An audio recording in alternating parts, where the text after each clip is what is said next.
Hi, welcome to One Word a Day. I'm Sophie, your pilot into the universe of Chinese. We're going to continue our journey, but today is a little bit different. Today we enter what I call the wisdom session of what I regard as the ancient wisdom that collected over generations and passed down to us. And some of them probably are still applicable to today, 2022. So this is my year-end special edition or gift, if you want to view it that way. It's the gift from the ancient wisdom that pass on, and I'm the inheritor, and as well as you, anybody who is interested to learn about ancient Chinese philosophies or wisdom or smart ways to approach things. So today, yesterday we talked about 36 of them that we're going to have, 36 tactics we're going to talk about. And today's the number one. It's called 金蝉脱壳. And 金蝉脱壳, basically, okay, I'll talk about it later. But okay, 金蝉脱壳 are four like distinctly different characters. So each day we're going to have up to four different characters that totally unrelated from the day before. So we totally break the chain. Now it's just collected by thoughts. Okay, so 金蝉脱壳, 金is golden. So if it's describing cicada, the worm is golden worm. So the gold, Chinese depict gold, the underground treasure in this way. So it's something covered on top, right? Something flattened it. And okay, so this structure is soil. Our soil symbol came from, this is the ground level. And then we have a plant, supposedly a plant growing downward. And then this is this where the root got stabilized, got footing of, so to speak, right? The rooted. So the root down of a plant underneath the surface. So that's our depicting of soil, because that's where the plants are going to grab their like take root to, right? They are going to be grounded onto within the soil. So that's our soil, and then these two separate vertical lines are our symbol to that precious metal buried underground. And because it's okay, the precious metal buried underground and hidden, the whole picture is depicting something treacherous and probably secretly buried underground, because back then there was no bank, right? You cannot save your treasure. So underground hiding place is the ancient banking system back there. Private banking, I guess. I mean, the money cannot produce money with interest there, but at least it's safe, supposedly, if nobody discovered, right? Chan, okay, cicada is I didn't check on, but it's a southern China insect that made loud noises in summertime. I only get to hear it a few times. And then cicada was depicted by this worm symbol. I mean, it's very visually a worm, right? Because it's not a straight line, it's zigzag, it's kind of coiled together.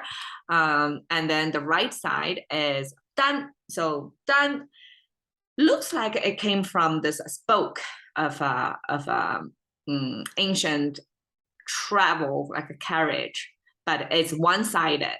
So imagine the wheel in the middle, and this is the spoke, and this is a stopper from the preventing that wheel from getting off the spoke, right? The axis here, and the other side there is no device to a stopper of the wheel from getting off the other side. So instead, there are these structures like both are mouth symbols repeated twice, and I regard it as that way because a carriage is supposed to be like both ends within the stopper, right? And if it's one-sided, that's intentionally taken off like that. That simply means single. And actually today we say single person means we use 单身. Shen is body, so single body. It's not a coupled, so that's single. So that's the single concept. And single worm. I don't know why. Maybe there's some features about this cicada behavior that was reminding the language creator it's about singularity. It's about that insect, loud, noisy, making summer insect, probably short lifespan as well.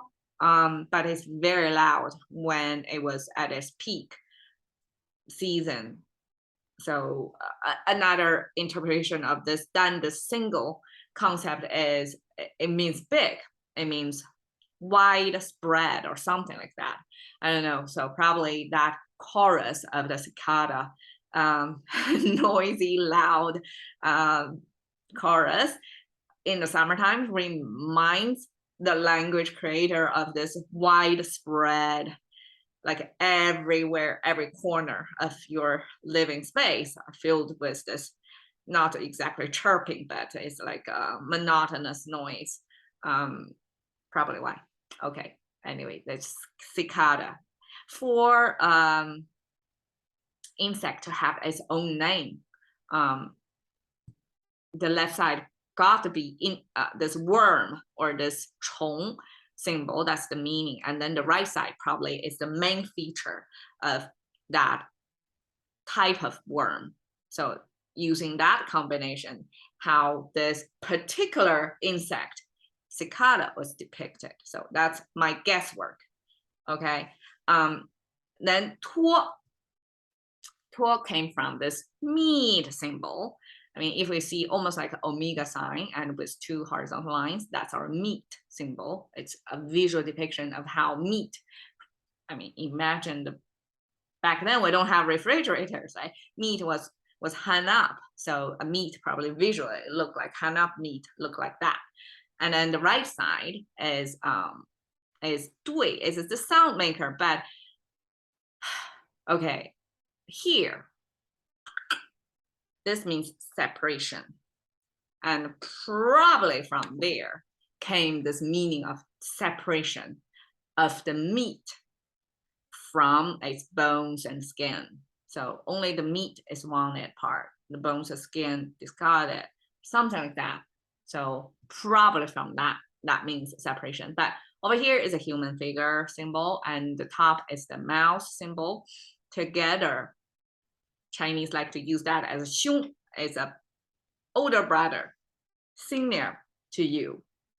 That's the concept of 兄, probably because it looks taller and it can give you order. The mouse means somebody is giving you instructions, and that's the position in relevance to you, the language user.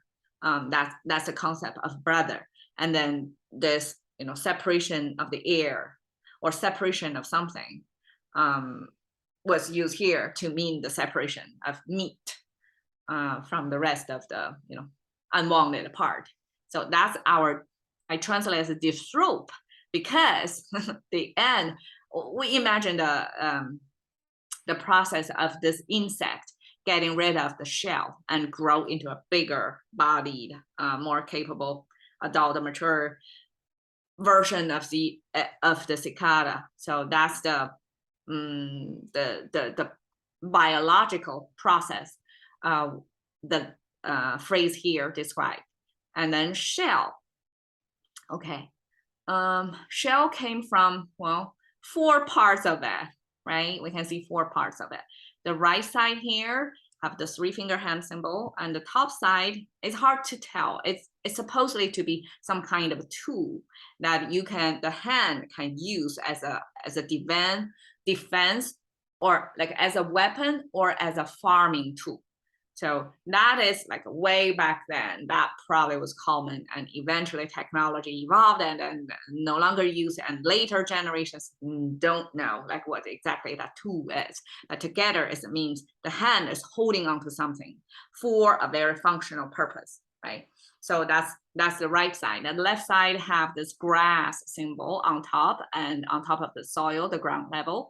So that's our grass. And then the bottom means here is a space, right? And something in the middle.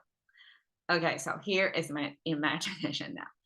The whole four symbols, meaning the hand is using some tool to detect the plant if inside the outer layer of the plant there is something in the middle. So probably in ancient times there are ways to detect if this fruit is ready, right? Like contemporarily, I still do that. I go to watermelons shopping, I always tap on the watermelon to try to tell if it's ripe just at the right degree, not overripe, not underripe, just the right moment to eat, to be the best flavor.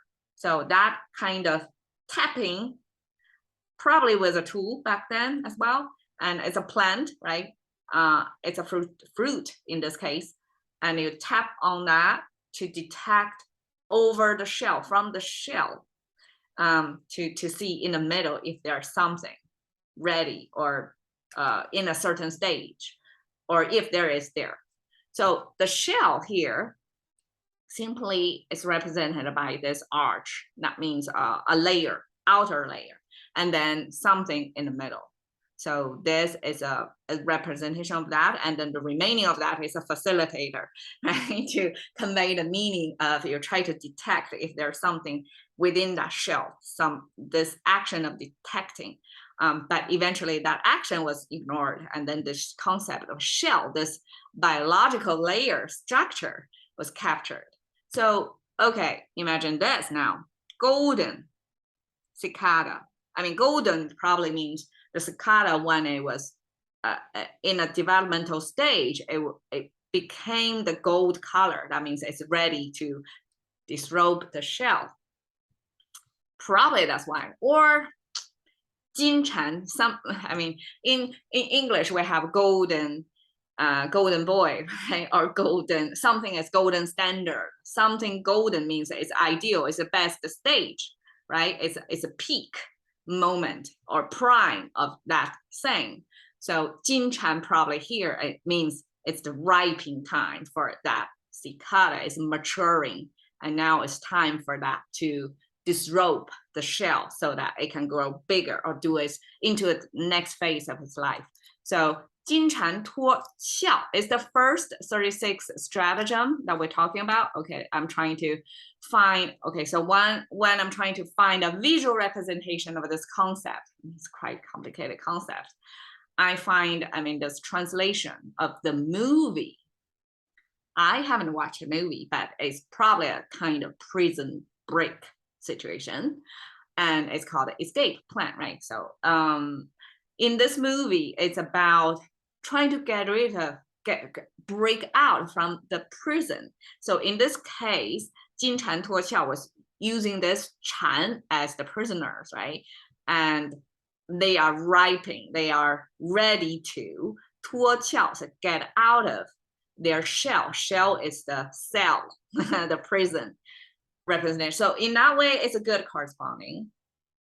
But in the 36 stratagem as the number one, 金蝉脱壳 simply means keep the look or the shape, or in terms of military maneuver, keep the facade, like the trenches or ditches or tents or whatever, keep things there, right? The appearance remain as present as before, but internally, without being known to the enemy that you are going to retreat, redeploy, position your man in a different position to get out of this presence. Like the shell is there, but inside the shell, the energy, the person, the force are redistributed so that you can either go to a safer ground or you're better positioned to ambush the enemy, whatever that that's the next step. But the first step is 金蝉脱壳. The key thing here is to keep your shell over there. On the appearance, it looks exactly the same. So your enemy have no preparation, have no idea what you're maneuvering under that shell. But this 蝉的 cicada, what's your energy, your living thing, the body, your army are getting out of that shell and doing something else undercover or unnoticed. So the whole trick of 36 tactics, a lot of them is about deceiving. It's creating this illusion of your presence still there, but then you're doing your own thing, not let your enemy know. And the secrecy or this hidden maneuver is what can more likely contribute to your future success. So that's a kind of maneuver. It always undercover or undiscovered or in a secrecy. So that's the first strategy, is to get out of danger, supposedly, or the position you don't want to be, but keep the shell there. But spiritually or energy-wise, you redirect it, so you get out of the dangerous place. All right, and in contemporary daily life application, I make the connection to 骑驴找马. I did one episode about that one. I probably will add a link to that episode. And it's about job hunting. So for Chinese, we all know this 骑驴找马 tactic, which is about, like, if you want to change your job, don't quit your current one yet. Don't do it until you find the next one, get the next contract secured, and then you make your next move. You don't ever, what we call 裸辞, like naked, like you go, you quit your current job without the next job in line. So that's a bad position to put yourself. So for Chinese, we always use 骑驴找马, which is while you're still riding on the donkey, which is a slower, less ideal vehicle back then, you're looking for the horse. So you can trade up to go right on the horse, more effective, better environment, better vehicle to reach your destination. But before you find your horse, always keep your donkey. That's the lesson. So these two not exactly the same, but this keeping your status of being at least on appearance, like keep your current job. You still do it. You're still in motion, right? You still feel like you're there, but spiritually or intentional wise, you're doing your own thing. And when the time is right, then you can cut. Okay, so that's our 金蝉脱壳. Cash into the currency of thinking by one word a day with Sophie. See you another day.